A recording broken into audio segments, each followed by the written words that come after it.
بسم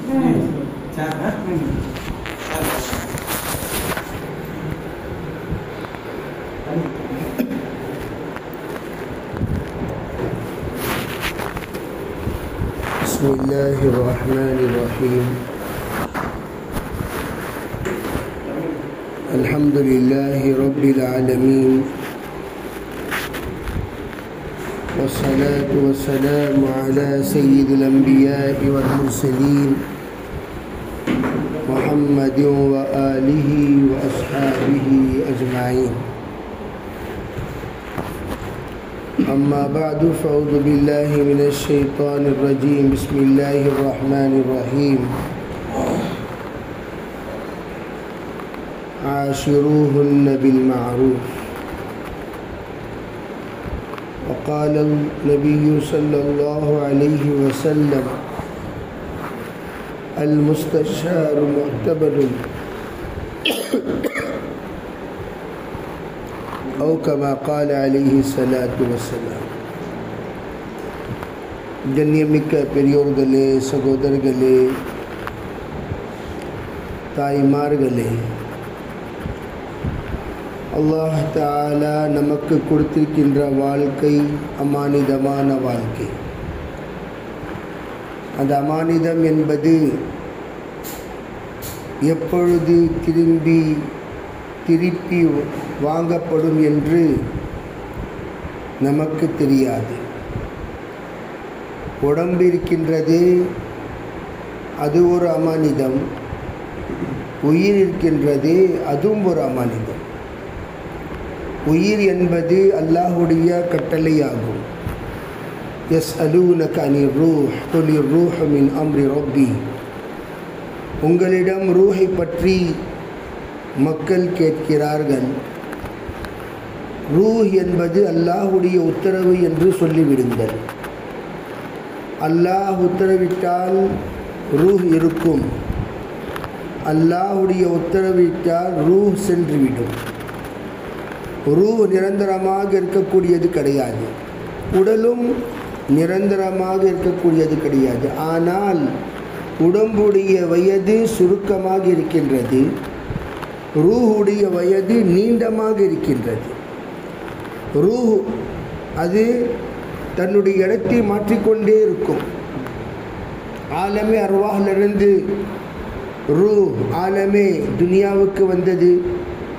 இந்த உலகத்துடைய ஆலமிலிருந்து இந்த ரூஹ் ஆலமே கபர் ஆலமே பர்சக்கு சென்றுவிடும். அதற்கு பிறகு ஆலமே ஆகிரத்துக்கு ரூஹ் வரும். அதற்கு பிறகு அல்லாஹ் தஆலாவுடைய தீர்ப்பின் மூலமாக சொர்க்கத்தில் ரூஹ் இருக்கும், நிரந்தரமாக இருக்கும். ரூஹுக்கு மௌத் இல்லை. நாம் ஒரு நபர் இறந்து விட்டார் என்று சொல்லுகிறோம் என்று சொன்னால் அவருடைய ரூஹுக்கு இறப்பு கிடையாது. அவருடைய ரூஹுக்கு இறப்பு கிடையாது, அவருடைய உடம்புக்கு தான் இறப்பு. அந்த இறப்பை தான் நாம் மறைக்கிறோம், மறப்பு என்று சொல்லுவார்கள். அது உடம்புக்கு தான். ஆனால் ரூஹுக்கு இருக்கின்றது தாய்மார்களே, அதுக்கு நீண்ட வாழ்க்கை. ரூஹுக்கு அல்லாஹ் தஆலா நீண்ட வாழ்க்கை கொடுத்திருக்கிறார். அல்லாஹ் தஆலா நமக்கு எது வரைக்கும் ரூஹோடு வைத்திருப்பானோ அது வரைக்கும் நம்மளுடைய உடம்பு வேலை செய்து கொண்டே இருக்கும், ஆசை உண்டாக்கி கொண்டே இருக்கும், பாசம் உண்டாக்கி கொண்டே இருக்கும், தொடர்பு உண்டாக்கி கொண்டே இருக்கும், சொந்த பந்தங்கள் நாம் அதை பார்த்து கொண்டே இருப்போம்.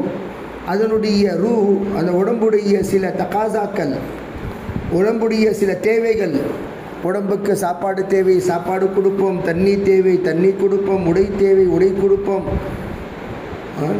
அதுக்கு ரெஸ்ட் தேவை என்று சொன்னால், ஓய்வு தேவை என்று சொன்னால் ஓய்வு கொடுப்போம். அந்த உடம்புக்கு என்னென்ன தேவைப்படும், மருந்து தேவைப்படுகிறது, நோயாகிவிட்டது, மருந்து கொடுப்போம். அதற்கு என்ன தேவையோ அந்த தேவைகள் எல்லாம் நாம் பூர்த்தி செய்வோம். யோசிக்கக்கூடிய விஷயம், வாழ்க்கை முழுவதும் அந்த உடம்புடைய தேவைகளை பூர்த்தி செய்வதிலேயே நாம் கழுத்தி விடுகிறோம்.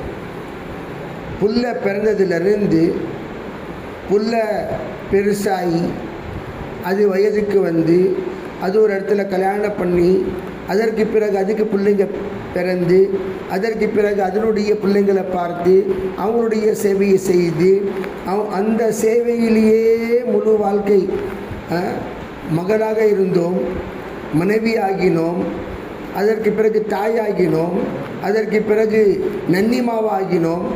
அந்த சேவைகளிலேயே நன்னிமாவாக இருக்கக்கூடிய காலத்தில் உலகத்தை விட்டு சென்று விடுகிறோம். நம்ம வாழ்க்கை இருக்கின்றதே உடம்புடைய தேவைகளிலேயே அழித்து விடுகிறோம். அல்லாஹ் ஜல்ல ஜலாலஹு அம்மனவாலஹு அந்த சேவைகளையும் இபாதத்தாக அமைத்து விட்டார். அந்த சேவைகள் நாம் செய்கிறோமே, அது சொல்லாத செய்யக்கூடிய சேவைகள், தர்கீப் கொடுக்காத செய்யக்கூடிய சேவைகள், நாம் எதிர்பாராமல் நம்மையே அறியாமல் செய்யக்கூடிய சேவைகளை எல்லாம் அல்லாஹ் அதையும் இபாதத்தாக அமைத்து விட்டான். அதற்காக என்ன செய்ய வேண்டும்? நிய்யத்து மாற்ற வேண்டும். யா அல்லாஹ், நீ சொந்த பந்தத்தை உண்டாக்கியுள்ளாய். இத்தகுல்லாஹ் அல்லதி தஸாஅலூன பிஹி வல் அர்ஹாம். எந்த ஒரு ரப் இந்த சொந்த பந்தத்தை படைத்தானோ அந்த சொந்த பந்தத்தை அதை எந்த அளவுக்கு பாதுகாக்கணுமோ, அதனுடைய ஹக்கை பூர்த்தி செய்யணுமோ, அவர்களை நாம் கவனிக்க வேண்டுமோ கவனித்து தன்னுடைய தக்வாவை நீங்கள் முன்வைத்து அந்த இபாதத்தான சொந்த பந்தத்தை நெருங்கி இருக்கக்கூடிய முயற்சி செய்வீராக என்று அல்லாஹ் தஆலா குர்ஆனில் சொல்லி காட்டினானே, அதையும் அல்லாஹ் இபாதத்தாக தான் அமைத்து விட்டார். அல்லாஹ் வெறும் தொழுகை மட்டும் இபாதத் என்று சொல்லல. தொழுகை இஸ்லாம் இருக்கின்றதே 5 கிளைகளுடைய பேர். ஈமான் இருக்க வேண்டும், இபாதத்தும் இருக்க வேண்டும், முஆமலா நாம் கொடுக்கல் வாங்கல் சரியாக இருக்க வேண்டும், மாஷரா நாம் இருக்கக்கூடிய சொந்த பந்தத்தை இணைக்க வேண்டும், நம்ம சொந்த பந்தத்தை நாம் இணைத்து வைக்க வேண்டும், அக்லாக் நம்மளுடைய தன்மையை, நம்முடைய அக்லாக்கை, நம்முடைய செயலை, நம்முடைய சொல்லை பாதுகாக்க வேண்டும். இது எல்லாம் சேர்த்தால்தான் இஸ்லாம். எனவே அல்லாஹ் தஆலா சொர்க்கத்திற்கு வைத்திருக்கான கதவுகள், அந்த கதவுகளில் ஒரு கதவு அக்லாக்குடைய கதவாகவும் இருக்கின்றது. ஷஹாபுத்தீன் ஸஹ்ரவர்தி ரஹ்மத்துல்லாஹி அலைஹி அவர்கள் கனவில் பார்த்தார்கள், எல்லா கதவுகளில் மக்கள் அதிகமாக இருக்கின்றார்கள், ஆனால் அக்லாக்குடைய கதவு இருக்கின்றதே. அக்லாக் மனிதனுடைய தன்மைகள், சிஃபாத்துகள், நற்குணங்கள், அவனுடைய வாழ்க்கை வாழக்கூடிய மக்களோடு பேசக்கூடிய முறை, செயல்படக்கூடிய முறை, அந்த குணங்களை எல்லாம் அல்லாஹ் தஆலா அதற்கு கொடுக்கக்கூடிய பலன்களின் பதிலாக ஒரு கதவே அல்லாஹ் தஆலா பாபுல் அக்லாக், நற்குணங்களின் கதவு என்று அல்லாஹ் தஆலா வைத்திருக்கிறார். யோசிக்க வேண்டும். அதை ஹஜ்ரத் ஷஹாபுத்தீன் ஸஹ்ரவர்தி ரஹ்மத்துல்லாஹி என்ன பார்த்தாங்க, அந்த கதவு காலியாக இருக்குது, யாருமே இல்லை. ஏன்? அந்த அக்லாக்குடைய ஒரு இபாதத் இருக்கின்றதே அது குறைவாக இருக்கின்றது. தஹஜ்ஜுத் தொழுகக்கூடியவர்களாக இருந்தாலும், ஃபர்லுடைய பேணிப்பு இருந்தாலும், பேணிப்பு, நோன்புடைய எல்லா விதமான கடமைகளை நாம் பூர்த்தி செய்தாலும் அஹ்லாக்கில் இருக்கக்கூடிய குறைவுகள் இருக்கின்றதே, நம்ம குணங்களில் இருக்கக்கூடிய குறைவுகள், அந்த குறைவுகள் தடைகளாக மாறிவிடும். தடைகள். நாம் பேசின பேச்சிருக்கின்றது நின்றோம். யா அல்லாஹ், இவங்க வாய்க்கு வந்த மாதிரி பேசியிருக்கிறாங்க. தொழுகையாளியாக இருக்கலாம், நோம்பாளியாக இருக்கலாம், சதகா செய்யக்கூடியவர்களாகவும் இருக்கலாம், பர்தா செய்யக்கூடியவர்களாகவும் இருக்கலாம். இந்த எல்லா குணங்கள் இருந்தும் கூட அவங்களில் இருக்கக்கூடிய பேச்சுவார்த்தை சரியாக இல்லை. வாயில் வர மாதிரி உளர்றது. உளறல் என்று சொன்னால் என்ன அர்த்தம்? அந்த விஷயத்துக்கு எந்த விதமான நோக்கமே இருக்காது. ஒன்றுக்கு பேச்சு, ஒன்றுக்கு உளர்றதுக்கு என்ன பக்வாஸ். பக்வாஸ் என்று சொன்னால் என்ன? தேவையில்லாத பேச்சு, தேவையில்லாத பேச்சு. நம்ம குடும்பம் உடைகிறது என்று சொன்னால் சில வார்த்தைகள் மூலமாக தான். யோசித்து பார்க்க வேண்டும். ஒரு வார்த்தை விட்டாங்க, வாழ்க்கை முழுவதும் தொடர்பு கட்டாயிருச்சு. அந்த வார்த்தை ஏன் விடாமல் இருந்திருக்கலாமே? தேவையில்லாத பேச்சு. இப்போ எல்லாம் மொபைல் வந்துருச்சு. ஒருத்தவர்கிட்ட பேசுறாருன்னு சொன்னால் அவர் ரெக்கார்ட் பண்ணிட்டு இருக்கிறாரு. அந்த ரெக்கார்டிங்கும் மக்கள் பயப்பட ஆரம்பிச்சிட்டாங்க. இப்போ ஏன்பா இவரை பற்றி ரொம்ப புகழ்ந்து பேசுறியே, இவரு உன்னை பற்றி என்ன பேசுறாரு கொஞ்சம் கேள்வி அப்படின்னு சொல்லி ரெக்கார்டிங் போட்டு விட்டா எல்லா ஃபேமிலி கட் ஆயிருது. இவர் பேசினாரா? ஆமாம். இல்லைங்க அந்த மாதிரிலாம் சொல்லியிருக்க மாட்டார். இவர் பேசினாரா? ஆமாம். இல்லைங்க அந்த மாதிரிலாம் சொல்லியிருக்க மாட்டார். சொல்லலையா, கேலியா இதுன்னு சொல்லிட்டு ரெக்கார்டிங் போட்டு விட்டா முடிஞ்சு. வாழ்க்கை முழுவதும் நாம் செய்த சேவைகள், நாம் அணைந்த அன்புகள், நம்மளுடைய பாசங்கள், பிரியங்கள், தொடர்புகள் எல்லாம் கட்டாயிருக்கு. காரணம் தேவையில்லாத வாயிலிருந்து வந்த சில வார்த்தைகள். யோசித்து பார்க்க வேண்டும் தாய்மார்களே. சொல்றதுக்கு முன்னாடி நபிகள் நாயகம் ஸல்லல்லாஹு அலைஹி வஸல்லம் சொன்னாங்க, மன் சக்கத்த சலீமா ஒமன் சலிம நஜா. யார் ஒருத்தவர்கள் சும்மா இருந்துட்டாங்களோ அவங்க வெற்றி அடைந்து விட்டார்கள். ஒரு பெண்மணி உடைய ஜனாசாவில் போயிருந்தோம் நம்ம. அந்த சமயம் அவங்களுடைய மருமகள் புகழ்ந்து பேசிக்கொண்டே சொன்னாங்க, எங்கள் மாமியார் எப்படின்னு சொன்னால் மக்கள் கூட உட்காந்து பேசுவாங்க. பேச்சு முடிஞ்சிருச்சுன்னு சொன்னால் தேவைகளுக்கு போய் எந்திரிச்சு போயிடுவாங்க ஹிட்மத் செய்ய. ஹிட்மத் செஞ்சு டீ கொண்டாந்து கொடுப்பாங்க. டீ பரிமாறிட்டு பிறகு அவங்க போயிடுவாங்க. நம்மளாம் பேசிட்டு தான் இருப்போம். அவங்க போய் குரானோட உட்காந்துக்குவாங்க. வாழ்க்கையில் ஒரு தடவை கூட யாரை பற்றியும் புறம் பேசுனதே கிடையாது. நம்ம யாரையும் விட்டதே கிடையாது. மாஷா அல்லாஹ். அவங்க பேசுறது கிடையாது, நம்ம யாரையும் விட்டது கிடையாது. தேவையில்லாத ரோட்டில் இருக்கிறவங்க, பக்கத்தில் இருக்கிறவங்க, அவங்க அண்ணி, அவங்க நானி, அவங்க தாதி, எதுக்குங்க நம்மளுக்கு? கை கூஜி खाला जान दुबले हो जाए क्या करूँबा गाँव की फिक्र சொன்னாங்களாம். எதுக்கு காலாமா நீங்கள் ஒல்லி ஆகிட்டே போகிறீங்க, என்னப்பா செய்கிறது, உலகத்துடைய கவலை. அந்த வீட்டில் இருக்க மருமக ஓடிட்டாலாம், இந்த இருக்கக்கூடிய மருமக வந்துட்டாலாம். எதுக்கு? தேவையில்லாத பிரச்சனை, தேவையில்லாத கவலை, தேவையில்லாத யோசனை, தேவையில்லாத பேச்சு. அது பேசினா தான் நம்ம டைமே பாஸ் ஆகுது. அதனால ரமஸானில் எப்படி வாயை கண்ட்ரோலில் வச்சுட்டு இருந்தோம். நம்ம உண்டு, நம்ம பேச்சு உண்டு, நம்ம உண்டு, நம்ம சாப்பாடு உண்டு, நம்ம உண்டு, நம்ம சேவை உண்டு, நம்ம உண்டு, நம்ம இபாதத் உண்டு. இந்த ரமஸான் இருக்கின்றதே, நாம் இப்படியும் வாழ தெரிந்தவர்கள், அறிந்தவர்கள், வாழ்ந்து ரமஸானை கழித்தவர்கள். இப்படியும் நாம் ரமஸானுக்கு பிறகும் வாழலாம் என்ற விஷயத்தை கற்றுக் கொடுப்பதற்காக தான் ரமஸான். ரமஸான் என்பது சாதாரண விஷயம் கிடையாது. நாம் எப்படி வாழ்க்கை வாழ வேண்டும், எப்படி வாழ்க்கை வாழலாம், எப்படி வாழக்கூடியவர்களாக நாம் திறமை வைத்திருக்கிறோம் என்று நமக்கே அறியாத சில விஷயங்களை ரமஸான் கற்றுக்கொண்டு கொடுத்துவிட்டு, நீ இப்படியும் இருக்கலாம்ப்பா, நீ இப்படியும் இருக்கலாமா, இப்படி இருக்கக்கூடிய திறமை இருந்தும் கூட நீ இருக்கலையே சொல்லிட்டு அல்லாஹ் தஆலா கியாமத் அன்னைக்கு கேட்குவான். நீ போய் பேசாமல் இருந்தியே ரமஸானில், நீ புறம் பேசாமல் இருந்திய ரமஸானில், நீ யாரையும் கஷ்டம் கொடுக்காம இருந்திய ரமஸானில். அதே மாதிரி இருந்திருக்கணும், இருக்கக்கூடிய திறமை இருக்குது. ஆனால் நாம் அந்த மாதிரி இல்லை, வாழ்க்கை வாழல.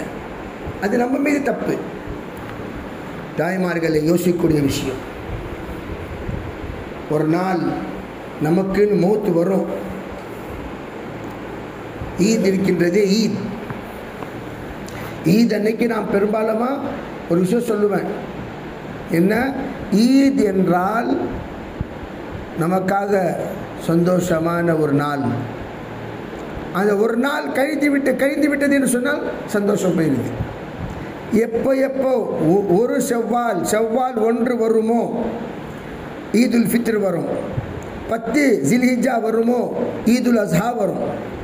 அல்லாஹ் தஆலா அந்த நாள் எல்லா மக்களையும் தன்னுடைய சஜிதாவுக்காக அல்லாஹ் அழைத்து அவர்களை சஜ்தா செய்யக்கூடிய தௌஃபீக் அல்லாஹ் தர்றான். ஜும்மாலியும் வாழ்க்கையில் சஜ்தா செய்யாதவர்கள் பெருநாள் அன்று சஜ்தா செய்யக்கூடியவர்களாக இருக்கின்றார்கள். யோசிக்க வேண்டும். அந்த ஈத் இருக்கின்றதே, நாம் எல்லாருக்கும் நம்மளோட சந்தோஷத்தை பங்கிடுறோம். அஸ்ஸலாமு அலைக்கும், Eid Mubarak, Eid Mubarak, Eid Mubarak. இது டெம்பரரி முபாரக் பாதி. உண்மையான முபாரக் பாதி அல்லாஹ் தஆலா நமக்கு தருவான் 5 நிலையில் நாம் இறந்தோம் என்று சொன்னான். 5 நிலையில் நம்மளுடைய இறந்தோம் என்று சொன்னால் இன்ஷா அல்லாஹ் அல்லாஹ் நிரந்தரமான 5 ஈதுகள் அல்லாஹ் தருவான். 1வது, நாம் இறங்கும் நம்முடைய மௌத் எப்போ வருமோ அந்த சமயம் அல்லாஹ்வை பொருந்தி கொண்டு நாம் உலகத்தை விட்டு செல்ல வேண்டும். இன்ஷா அல்லாஹ் அல்லாஹ்வுடைய பொருத்தத்தோடு, ரிஸ்வானும் மினல்லாஹி அக்பர், அல்லாஹ்வுடைய பொருத்தத்தோடு நாம் உலகத்தை விட்டு செல்ல வேண்டும். ஹஜரத் ராபியா பஸ்ரியா கிட்ட ஹசன் பஸ்ரி திருமணத்துடைய தன்னுடைய நீயத்து, தன்னுடைய இராதா, தன்னுடைய என்ன சொல்கிறது पैगाम निकाह செய்தி, சுப செய்தி அனுப்பிச்சி வச்சாங்க. அந்த சமயம் ராபியா பஸ்ரியா சொன்னாங்க, நான் சில கேள்விகள் கேட்கறதுக்கு பதில் சொல்லிடுங்க, அதுக்கப்புறம் திருமணம் செஞ்சுக்கலாம். என்ன கேள்வி? என்னுடைய மௌத் இருக்கின்றது, அது கலிமாவோட வருமா வராதா, கொஞ்சம் சொல்லுங்க பார்க்கலாம். அவங்க சொன்னாங்க, அதெல்லாம் நான் எப்படிங்க சொல்ல முடியும், அதெல்லாம் அல்லாஹ் அறியக்கூடியவன், நம்ம எப்படி சொல்ல முடியும்? என்னுடைய கபருடைய வாழ்க்கை எப்படி இருக்கும் கொஞ்சம் சொல்லுங்கள். அதுவும் நான் எப்படிங்க சொல்ல முடியும், அதெல்லாம் அறியவன். சரி, என்னுடைய அல்லாஹ் தஆலா நாமே அமல்களுடைய தீர்ப்பு அல்லாஹ் கொடுப்பானே, அந்த சமயத்தில் என்னுடைய என்னுடைய வலது கையில் கொடுப்பானா இடது கையில் கொடுப்பான், நான் சொல்லுங்க பார்க்குறேன். இல்லைங்க, அது கூட நான் சொல்ல முடியாது. புல்சிராத் மீது நான் போடு சமயத்தில் எந்த வேகத்தில் நான் செல்லுவேனா இல்லை வெட்டி உளுந்துருவேனா, என்ன சொல்லுங்கள். இல்லை, எனக்கு சொர்க்கத்துடைய தீர்ப்பாகுமா இல்லை நரகத்துடைய தீர்ப்பாகுமா சொல்லுங்கள். இல்லை, எனக்கு சொல்ல முடியாது சொன்னாங்க. நீங்கள் சொல்ல முடியலன்னு சொன்னால் என்னை விட்டுருங்க, எனக்கு நிறைய ஏற்பாடு செய்கிறதற்கு, தயாரிப்பு செய்கிறதற்கு, இந்த விஷயங்களெல்லாம் கவனிக்கிறதற்கு, அதற்கு பிறகு யோசித்து பார்க்கலாம். யோசிச்சு பாருங்கள், இந்த விஷயத்தை நம்ம எப்போயாச்சும் வாழ்க்கையில் யோசிச்சிருக்கிறோமா? வாழ்க்கை இல்லை, ஒரு தடவையாவது. சில மாஷா அல்லாஹ் பெண்கள் இருக்கிறாங்க, இல்லைன்னு சொல்ல. அந்த பெண்களை பார்த்து நாம் படிக்க வேண்டும். சிரிக்கிறது தவறு கிடையாது, ஆனால் சிரித்து கொண்டே இருப்பது தவறு. சந்தோஷப்படுவது தவறு கிடையாது, ஆனால் ஆகிரத்தை மறந்து சந்தோஷமாக இருக்கிறது தவறு. சாப்பிடுவது தவறு கிடையாது, ஹலால் ஹராம் அறியாமல் சாப்பிடுவது தவறு. வாழ்வது தவறு கிடையாது, அல்லாஹ்வை மறந்து வாழ்க்கை வாழ்வது தவறு. உடுத்துவது தவறு கிடையாது, ஷரியத்தை மாறான உடுப்பு உடுத்துவது தவறு. நாம் சொந்த பந்தத்தை இணைப்பது தவறு கிடையாது. யார் முஹர்ரமாத், யாரை சந்திப்பது ஹலால், யாரை சந்திப்பது ஹராம், சொந்த பந்தத்தில் யாரை பார்க்கலாம் யாரை பார்க்கக்கூடாது என்று அறியாமல் நாம் இணைவது, தொடர்பு வைப்பது தவறு. ஃபோன் பேசுவது தவறு கிடையாது, அந்நியர்களிடம் ஃபோன் பேசுவது தவறு. இதெல்லாம் தீன். நாம் யாரை பற்றி குறை பேசுவது தவறு கிடையாது. எந்த நபர்களுடைய குறை பேசுவதில் நம்மளுடைய பொறுப்பு அதிகமாகுமோ அவங்களுடைய குறை பேசுங்க. குறிப்பாக நம்ம பிள்ளைங்க இந்த மாதிரி செய்கிறாங்க, தாய் தகப்பன் உட்காந்து பிள்ளைங்களுடைய குறையை பற்றி பேசுகிறாங்க. எப்படிங்க இந்த குறையை நம்ம நீக்கணும், நம்ம பையனுக்கு எப்படி நம்ம தர்பியத் கொடுக்கணும், நம்ம பிள்ளைக்கு எப்படி தர்பியத் கொடுக்கணும், இதை நீக்கிறதுக்காக என்ன செய்யணும், எந்த மாதிரி நம்ம ஆக்ஷன் எடுக்கணும், எந்த மாதிரி நம்ம அவங்களுக்கு தர்பியத் கொடுக்கணும், இந்த விஷயங்கள் பற்றி பேசுவது தவறு கிடையாது. எந்த ஒரு நபருடைய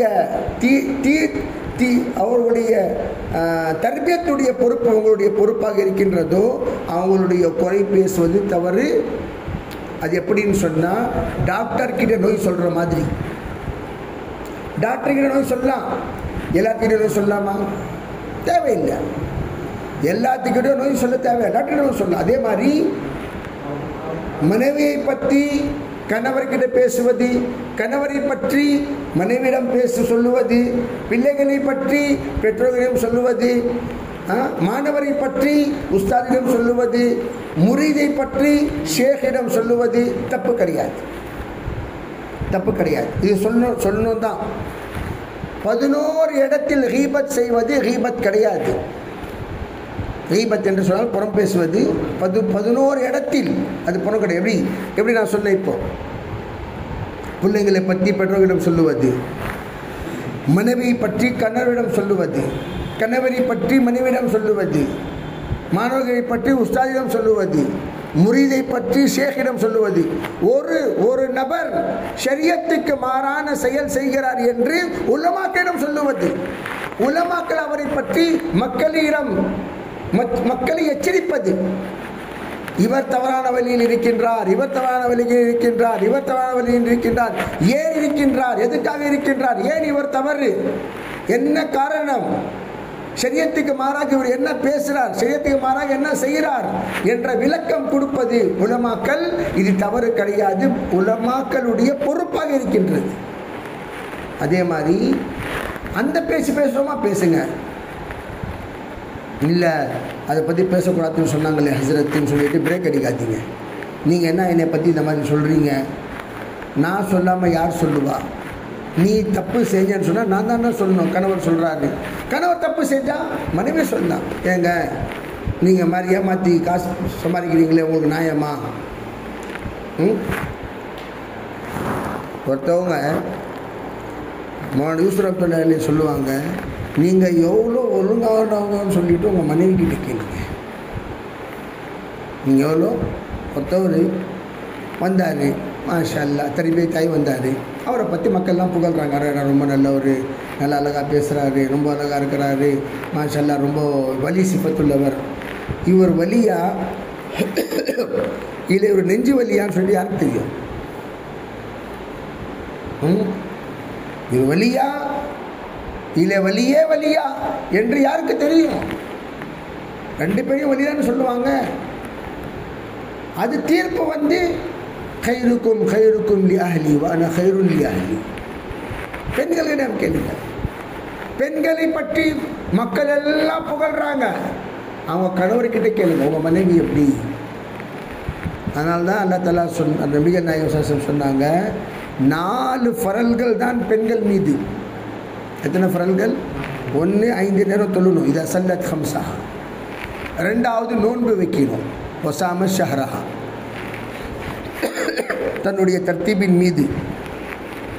3வது வதாஅத் பாலஹா, தன்னுடைய கணவரை எந்த அளவுக்கு ஷரியத்து கட்டளையிடுகின்றது சொன்னால், அவர் சொல்லுகிறார், இந்த வெள்ள மலையை கருப்பு மலையின் பக்கம், கருப்பு மலையை வெள்ளை மலையின் பக்கம் மாற்றுவீராக என்று கல்லை மாற்றுவதற்கு கட்டளையிட்டாலும் கூட பெண்கள் மீது கடமை.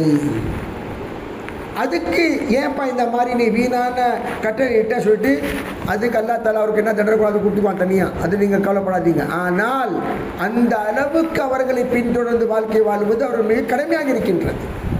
3வது அவங்களுடைய ஹயாவையும் அவங்களுடைய ஹயா, அவங்களுடைய வஹஃபிதத் நஃப்ஸஹா வ மாலஹு, அவர்களுடைய எல்லா விதமான பர்தா செய்யக்கூடிய கடமை இருக்கிறதோ அந்த எல்லா விதமான பர்தா செய்ய வேண்டும். சொல்லுடைய பர்தா, செயலுடைய பர்தா, அக்லாக்குடைய பர்தா, வெறும் உடம்புடைய பர்தா மட்டும் கிடையாது. இப்போ மக்கள் நினச்சிக்கிறாங்க புர்கா போட்டுக்கிட்டா பர்தாவுடைய கட்டளை முடிஞ்சிருச்சு. ஹால் கா பர்தா, வெறும் உடம்புக்கு பர்தா போட்டுக்கிட்டா புர்காவுடைய பர்தா முடியல. நம்மளுக்கு நம்ம மீது வரக்கூடிய ஹாலாத்துகள், நிலைமைகள், அதை நாம் வேர்த்தவங்க நம்ம சொல்கிறோம்னு சொன்னால் அந்த ஹாலை நம்ம பேப்பர்தாவாக்கிட்டோம். அது சொல்லக்கூட தேவையில்லாத விஷயம். எந்த ஒரு மனிதன் தன் மீது வரக்கூடிய கஷ்டங்களையும் நஷ்டங்களையும் மக்களிடம் பங்கிடுகிறானோ அவனுடைய கஷ்டங்கள் அதிகமாகி கொண்டே இருக்கும். எந்த ஒரு மனிதன் அவனுடைய நஷ்டங்களையும் கஷ்டங்களையும் அல்லாஹ்விடம் பங்கிடுகிறானோ அவங்க நஷ்டங்களை யார் கஷ்டத்தில் இருக்கிறாரோ அவர் கஷ்டத்தை தூரம் பண்ண முடியுமா? நீங்கள் யாருக்கிட்ட கஷ்டத்தை சொல்கிறீங்களோ அவர் அதுக்கு மீது கஷ்டத்தில் இருக்கிறார். அவர் என்ன சொல்கிறாரு, சரிப்பா உன் கண்ணீரை நான் துடைக்கிறேன், ஏன் கண்ணீரை யார் துடைக்குவா? உன் கஷ்டத்தை நான் முயற்சி பண்ணுறேன், ஏன் கஷ்டத்தை யார் முயற்சி பண்ணுவா? சரி உனக்கு தேவையை நான் பூர்த்தி செஞ்சிடறேன், எனக்கு தேவை அது யார் பூர்த்தி செய்வா? வஅன்துமுல் ஃபுகரா, ஒரு ஃபகீர் இன்னொரு ஃபகீருக்கு, ஒரு மிஸ்கீன் இன்னொரு மிஸ்கீனுக்கு உதவி செய்ய முடியாது. நம்ம எல்லாம் மிஸ்கீன்கள் தான், நிலைகள் தனித்தனி. இவர் சின்ன மிஸ்கீன், இவர் மீடியம் மிஸ்கீன், இவர் பெரிய மிஸ்கீன், எல்லாம் மிஸ்கீன் தான். ஆனால் அந்த எல்லா மிஸ்கீன்களுடைய தேவைகளை பூர்த்தி செய்யவன் ஒருவன் தான். வல்லாஹுல் கனி, அல்லாஹ் ஒருவன் தான். அதான் நம்மளுடைய நிலைகள் அல்லாஹ்வுக்கு சொல்லுங்க. ஹால் கா பர்தா, சால் கா பர்தா, நாம் நடக்கும் போது நடு ரோட்டில் நடக்கக்கூடாது. நடு ரோட்டில் நடப்பது இதுவும் பேப்பர்தாவாக இருக்கின்றது, ஹயாவுக்கு மாறாக இருக்கின்றது, வெக்கத்துக்கு மாறாக வெக்கக்கேடான நடை எதுவென்றால் நடு ரோட்டில் நடக்கிறது, சைடில் நடக்கணும். அதுவும் எப்படி நடக்க வேண்டும்? ஹஜரத் ஃபாத்திமத்து ஸஹ்ரா ரலியல்லாஹு தஆலா அன்ஹா 17 வயது பெண்களாக இருந்தும் அவர்கள் 70 வயது பெண்கள் கிழவியாக நடந்து நடப்பார்கள். குனிந்து பணிந்து தாழ்ந்து டக்கு டக்கு டக்கு டக்குன்னு சவுண்டு வர செருப்பை போடாமல், நம்ம செருப்பெல்லாம் இப்போல்லாம் எப்படி ஆச்சுன்னு சொன்னால் குதிரை வர மாதிரி வராங்க. எது வர மாதிரி? குதிரை டக்கு டக்கு டக்கு டக்கு டக்கு டக்கு டக்கு டக்கு 4 பேர் வந்தால் 4 குதிரை வர மாதிரி இருக்குது. சவுண்டே வரக்கூடாது. எப்படி பெண்களுடைய சவுண்டு வெளியே வரக்கூடாது, பெண்களுடைய நடையுடைய சவுண்டை வெளியே வரக்கூடாது. அதான் கால் கா பர்தா. நம்மளுடைய வார்த்தைகளும் வெளியே வரக்கூடாது. அந்த அளவுக்கு பெண்கள். எதுக்காக சொல்கிறது? தப்லீகில் நீங்கள் 6 பேருக்கு 6 பேருடைய ஹல்கா தனியாக செய்யுங்க. 10 பேரோட அதிகமாக ஹல்கா இருக்கக்கூடாது. 10 தனித்தனியாக ஏன் சவுண்டு வெளியே வரக்கூடாது, எல்லாருக்கும் சவுண்டு போகணும். அந்த மாதிரி தாலீம் படிக்கும் போதும் மெதுவாக படிக்கணும். ஹஜரத் ஆயிஷா நாயகி ரலியல்லாஹு தஆலா அன்ஹா குர்ஆன் ஓதிக்கொண்டிருக்கும் சமயத்தில் நபிகள் நாயகம் ஸல்லல்லாஹு அலைஹி வஸல்லம் தன் வீட்டிலிருந்து வெளியே வந்து பார்த்தாங்க, சவுண்டு வெளியே வருதா? ஆயிஷா சவுண்டு கம்மி பண்ணுங்க, ஒன்றும் கம்மி பண்ணுங்க, ஒன்றும் கம்மி பண்ணுங்க. குர்ஆன் ஓதிட்டு இருந்தாங்க. குர்ஆன் ஓதும் போது சவுண்டு கம்மி பண்ணுங்கன்னு சொன்னாங்க. இப்போ நம்ம சவுண்டு வெளியே வருது, வெளியே வரக்கூடாது. பெண்களுடைய சவுண்டு இருக்கின்றது, அது ரொம்ப குறைவாக இருக்க வேண்டும். எந்த ஒரு சமயம் லா தர்ஃபஉ அஸ்வாத்தக்கும் ஃபௌக சௌத்தி நபியுடைய ஆயத் இறங்கப்பட்டதோ அந்த சமயத்தில் ஹஜரத் உமர் ரலியல்லாஹு தஆலா அன்ஹுடைய சவுண்ட் இருக்கின்றது, ரொம்ப உயர்ந்தமான சத்தம், ஒலியுடைய சத்தம். ரொம்ப ஹஜரத் உமர் எந்த அளவுக்கு மெதுவாக பேசுவார்கள் என்று சொன்னால் அடிக்கடி ரசூலுல்லாஹ் கேட்பாங்க, என்ன சொன்னீங்க சொல்லுங்க, என்ன கொஞ்சம் ஜோராக சொல்லுங்க அப்படின்னு 1க்கு 2 தடவை 2க்கு 3 தடவை கேட்ட பிறகு அது உமருடைய சவுண்டு வெளியே வரும். அந்த மாதிரி பெண்கள் இப்போ பெண்கள் வீட்டில் இருக்கிறாங்கன்னு சொல்லிட்டு நம்ம சொல்ல தேவையே இல்லை, ரோடு வரைக்கும் சொல்ல கேட்குது.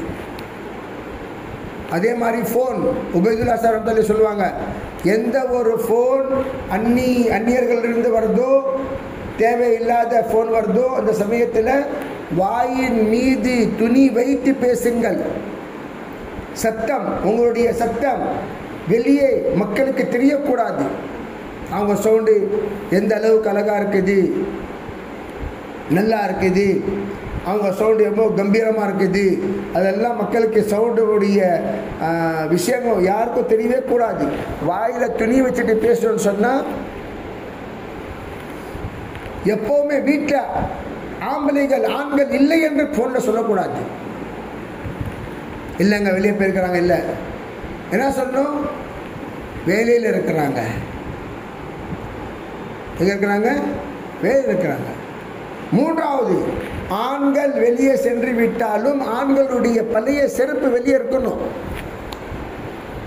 நான்காவது, பெண்களுடைய செருப்பு வெளியே இருக்கக்கூடாது, அதெல்லாம் உள்ள இருக்கணும்.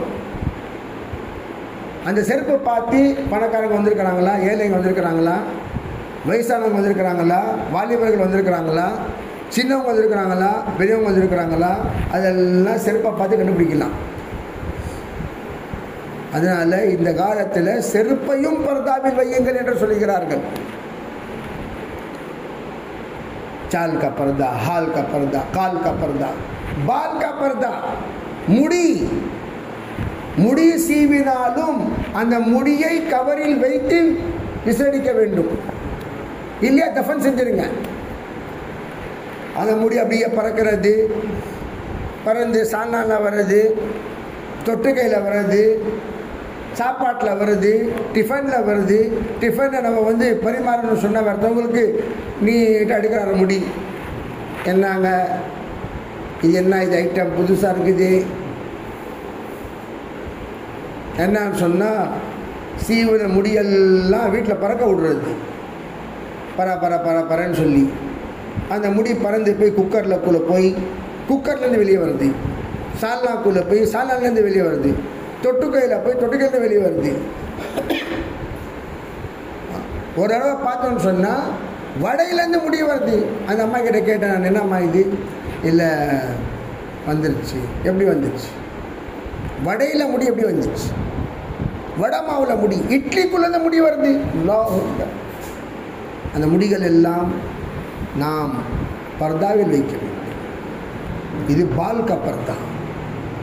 அதே மாதிரி தாய்மார்களே, மால் கா பர்தா, நம்மளுடைய வசதிகள் என்னவென்று நாம் காண்பிக்க தேவையில்லை. நம்ம எல்லாம் கல்யாணத்துக்கு போனோம்னு சொன்னால் கழுத்து ரொப்பி ஜேவராத் நகைகள் போட்டுக்கொண்டு, கை ரொம்பி வலையில் போட்டுக்கொண்டு, கொலுசை போட்டுக்கொண்டு, காதில் பெரிய கம்பலை போட்டுக்கிட்டு, கையில் விரல்களில் ஒரு 4 மோதிரம் 5 மோதிரம் போட்டுக்கிட்டு அடிக்கடி மூக்கு சொல்லிடுறது.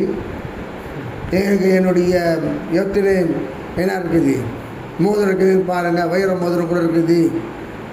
இந்த விஷயங்கள் எல்லாம் இருக்கின்றது. இல்லாதவர்கள் நம்மை பார்த்து என்று சொல்லிவிட்டால் அந்நஸ்ரு ஹக்குன், எல்லாம் அடுத்த மாதம் விற்று போயிடுச்சு.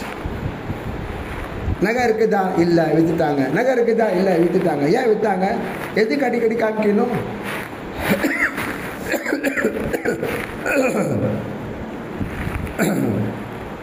அது மாதிரி நாம் மால் கா பர்தா. ரெண்டாவது, கொஞ்சம் நம்ம கணவர்கள் சம்பாதிக்க ஆரம்பிச்சிட்டா ஊர் உலகெல்லாம் சொல்கிறது, உங்கள் கணவர் எவ்வளோ சம்பாதிக்கிறாரு? இப்போ 15 தானே, இவருக்கு 30,000 சம்பளம். அவர் எவ்வளோ சம்பாதிக்கிறாரு? 30,000 தானா? இல்லை இவங்களுக்கெல்லாம் 80,000 சம்பளம். அதெல்லாம் உங்களுக்கு எதுக்கு அந்த டிஸ்கஸ்? அதனால தான் ஆம்பளைங்கிட்ட எப்போவுமே சொல்கிறது, உங்களுக்கு பர்க்கத் வேண்டிய 3 விஷயங்கள் பெண்கள்கிட்ட சொல்லாதீங்க. 1, எவ்வளோ சம்பாதிக்கிறீங்க சொல்லாதீங்க, தேவையில்லாத விஷயம் அது. அந்த விஷயத்தை உங்களுக்கு தொடர்பே இல்லை. ஆனால் 80% ஆம்பளைங்க எவ்வளோ சம்பாதிக்கிறீங்க சொல்லிட்டாங்க. எல்லாம் சொல்லிட்டாங்க. சொன்னதுலேருந்து கணக்கு புள்ள வாழ்க்கை வாழ்ந்துட்டுருக்குறாங்க. என்ன அர்த்தம்? அடிக்கடி மனைவி கேட்குறது, ஏங்க 20,000 சம்பாதிச்சிங்க. சரி, வீட்டு செலவு 6,000 தான் ஆச்சு. மிச்சம் 16,000 என்ன செஞ்சீங்க?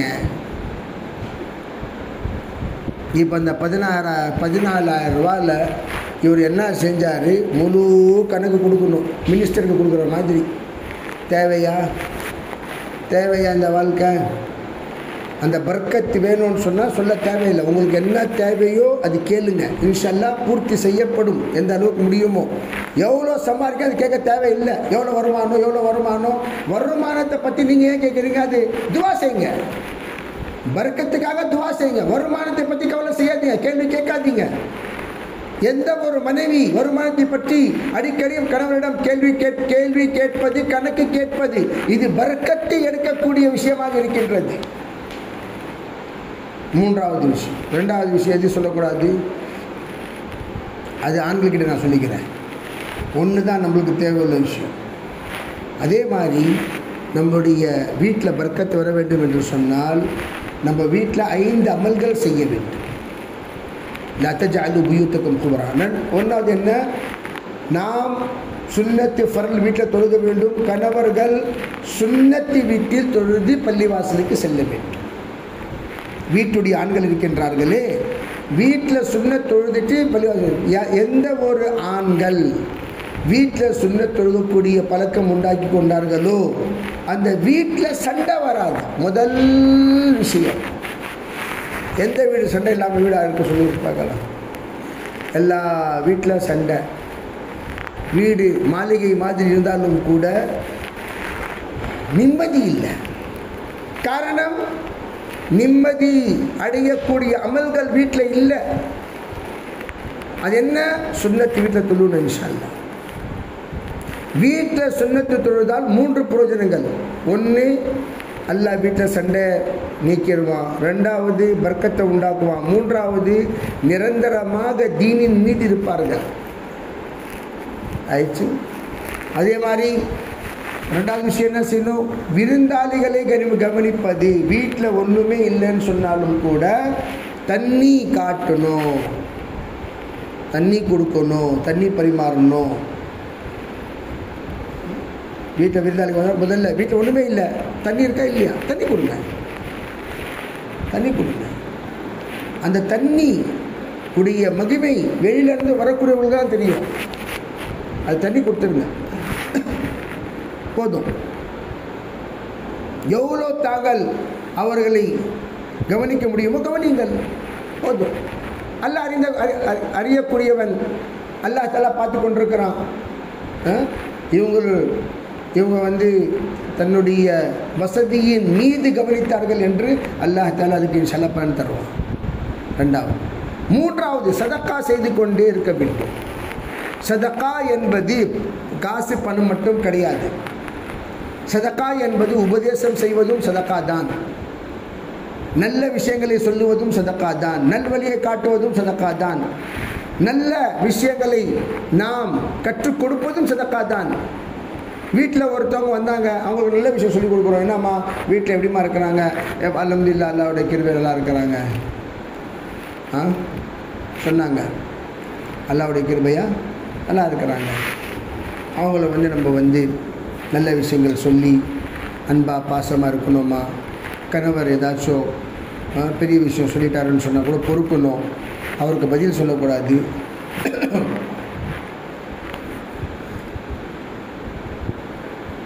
சும்மா இருங்க, இவங்க சொன்னாருன்னு சொன்னால் நீங்கள் முதல்ல சும்மா இருங்க, இல்லை கொஞ்சம் மெதுவாக பேச, நீங்கள் முதல்ல மெதுவாக பேசுங்க. பதிலுக்கு பதில் கொடுக்குறது, இந்த மாதிரியெல்லாம் பேச்சு பேசி மனசை துன்படுத்தக்கூடிய செயல் செய்யாதீங்க. அதனால தான் சொன்னாங்க, எப்போவுமே திருமணம் செய்வதற்காக தேர்ந்தெடுக்கும் சமயத்தில் மனைவியை தேர்ந்தெடுப்பது கூடாது. பிள்ளைகளுக்காக அருமையான தாயை தேர்ந்தெடுங்கள் என்று சொன்னார்கள். இப்போ எப்படிங்க தாய் தேர்ந்தெடுப்பது? தாயை தேர்ந்தெடுக்க வேண்டும் சொன்னால் இவங்க அருமையான தாயை ஆவாங்களா ஆக மாட்டாங்களா நம்மளுக்கு என்ன தெரியும்?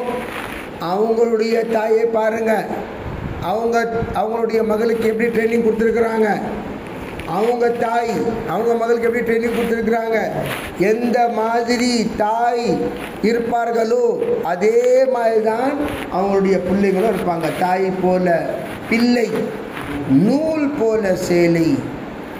जैसे पेड़ा वैसी रोटी, जैसे धागा वैसी साड़ी, जैसी माँ वैसी बेटी, जैसी माँ वैसी बेटी.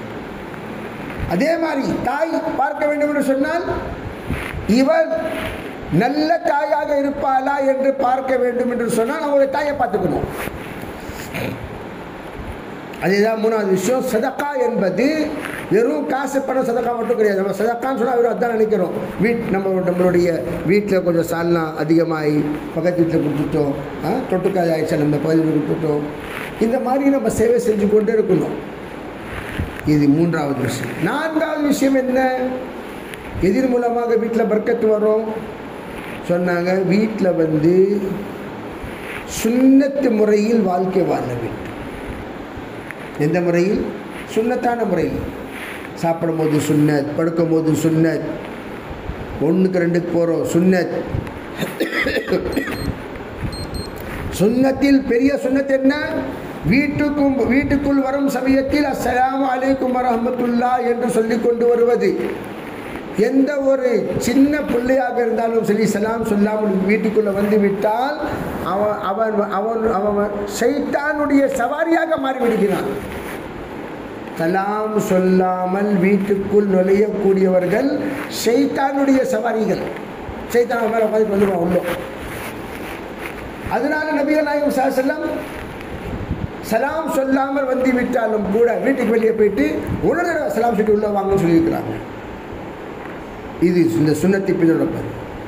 5வது விஷயம்தான், நம்மளுடைய வீடு எப்படி விருந்தாளிகளுக்காக வீடாக இருக்கின்றதோ அதே மாதிரி அல்லாஹ்வுடைய விருந்தாளிகளுக்கு வரக்கூடிய வீடாக மாற வேண்டும். ஹிஜ்ரத் என்பது பெண்களுக்கு 1ல் 3, நுஸ்ரத் என்பது 2ல் 3. என்ன அர்த்தம்? ஒரு சுலுஸ் அவர்கள் 3 மாதத்துக்கு ஒரு தடவை அல்லாஹ்வுடைய பாதையில் போகிறாங்கன்னு சொன்னால் இங்கே 2 மாதம் நுஸ்ரத்து செய்யணும். நுஸ்ரத் என்றால் என்ன? நமக்கு எந்த அளவுக்கு முடியுமோ தீனுக்கு ஒத்துழைக்கணும். அல்லாஹ் நம்மளுக்கு வீடு கொடுத்துருக்கிறான். யா அல்லாஹ் நம்ம வீட்டில் ஜமாத் வந்து தங்கிட்டோம். அல்லாஹ்வுடைய விருந்தாளிகள், ரசூலுல்லாஹ்வுடைய விருந்தாளிகள், தீனுடைய உழைப்பு செய்யக்கூடிய விருந்தாளிகள், அவர்களுடைய வருகை இருக்கின்றதே. அஃப்தர இந்தக்கும் ஸாயிமூன். எந்த ஒரு சமயம் நாம் யாராவது வீட்டில் விருந்துக்கு சென்றோம் என்று சொன்னால் நபிகள் நாயகம் ஸல்லல்லாஹு அலைஹி வஸல்லம் ஒரு துவா கற்றுக் கொடுத்தார்கள்.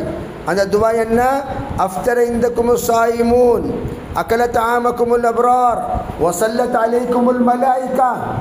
நாம் துவா செய்ய வேண்டும், உங்களிடம் நோம்பாளிகள் இஃப்தார் செய்வார்களாக. நோம்பாளிகள் இஃப்தார் செய்யட்டும். அஃப்தரிக்கும் சாயிமுன், நல்ல மக்கள், அல்லாஹ்வுடைய நேசர்கள் உங்கள் வீட்டில் விருந்தாளிகளாக. அல்லாஹ்வுடைய நேசர்கள் உங்கள் தஸ்தர்கானில் வந்து உட்காரட்டும் என்ற துவா. அஃப்தரிக்கும் சாயிமுன் வஸல்லத் அலைக்குமுல் மலாயிகா. மலக்குமார்கள் உங்கள் மீது ரஹ்மத்தை உண்டாக்குவார்கள் என்று நாம் துவா செய்கிறோம்.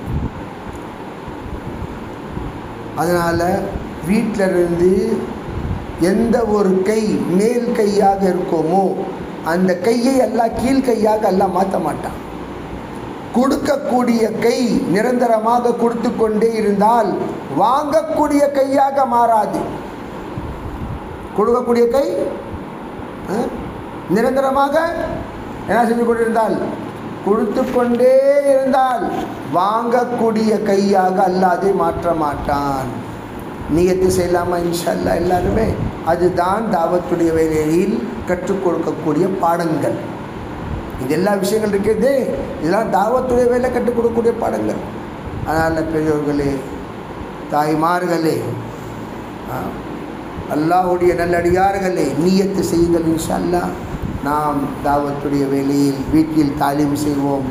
ஃபதாயிலே அமாலுடைய தாலீம், அதே மாதிரி நாம் வரக்கூடிய எல்லா பெரிய நண்பர்களை எல்லா விதமான கவனிப்போம் இன்ஷா அல்லாஹ். அதே மாதிரி நல்ல அஹ்லாக்கா. நான் ஒரு விஷயம், சின்ன விஷயம் சொல்கிறது, கண்ணாடி முன்னாடி நின்று பார்க்கும் நாம் பார்க்கும் சமயத்தில் முன்னாடி கண்ணாடியில் ஒருத்தவங்க தெரிவாங்களா தெரிய மாட்டாங்களா? நம்ம கண்ணாடி முன்னாடி நின்றால் கண்ணாடிக்குள்ளே ஒருத்தவங்க இருப்பாங்க, இருக்கிறாங்களா இல்லையா? मुझे कन्नाडी मुन्नाडी भाई हम अगर आईने के सामने खड़े हों, आईने में एक शक्ल नज़र आएगी. किसकी शक्ल है वो जी? किसकी शक्ल? யாருடைய தோற்றம்? நம்முடைய தோற்றம். அந்த தோற்றத்தை நாம் பார்த்து சில கேள்விகள் கேட்க வேண்டும். நீ நல்லவனா? யார்கிட்ட கேட்கணும்? யார்கிட்ட கேட்கணும்?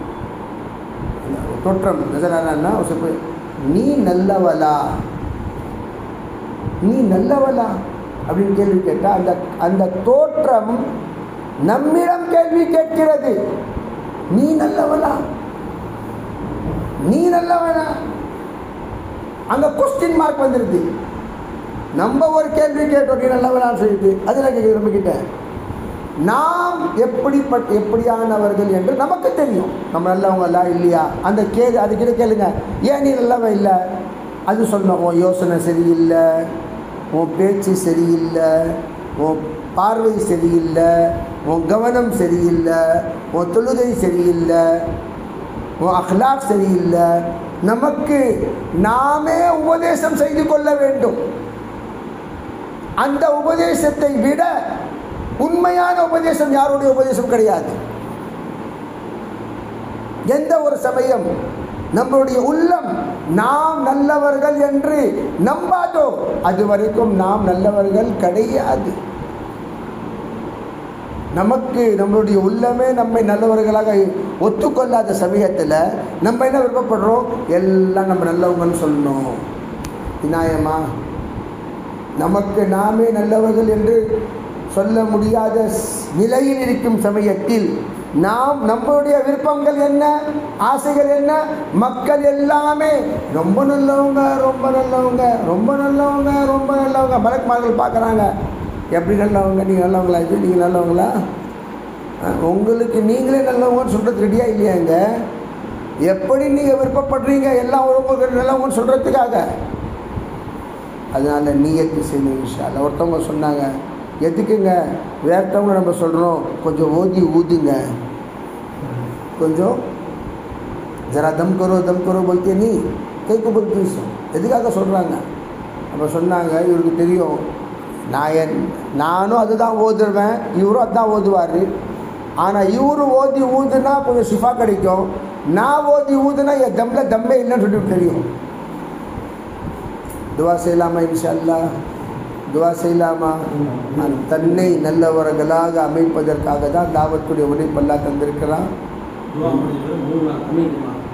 இன்ஷா அல்லாஹ் தாங்கள் என்ன செய்யணும்? ஒரு 3 நாளைக்காக அல்லாஹ்வுடைய பாதையில் போடுவதற்காக பெண்களுடைய ஜமாத், இப்போது ஸ்கூல் லீவுங்கெல்லாம் வருது, ஒரு ஜமாத் நம்ம தமிழ் பெண்களுடைய ஜமாத் அல்ஹம்துலில்லாஹ் அல்லாஹ்வுடைய பாதையில் பெங்களூருக்கு வரும் மாதிரி கேட்டுக்கொள்கிறோம். இன்ஷா அல்லாஹ் நியத்து செய்யுங்க, இராதா செய்யுங்க. 100 பை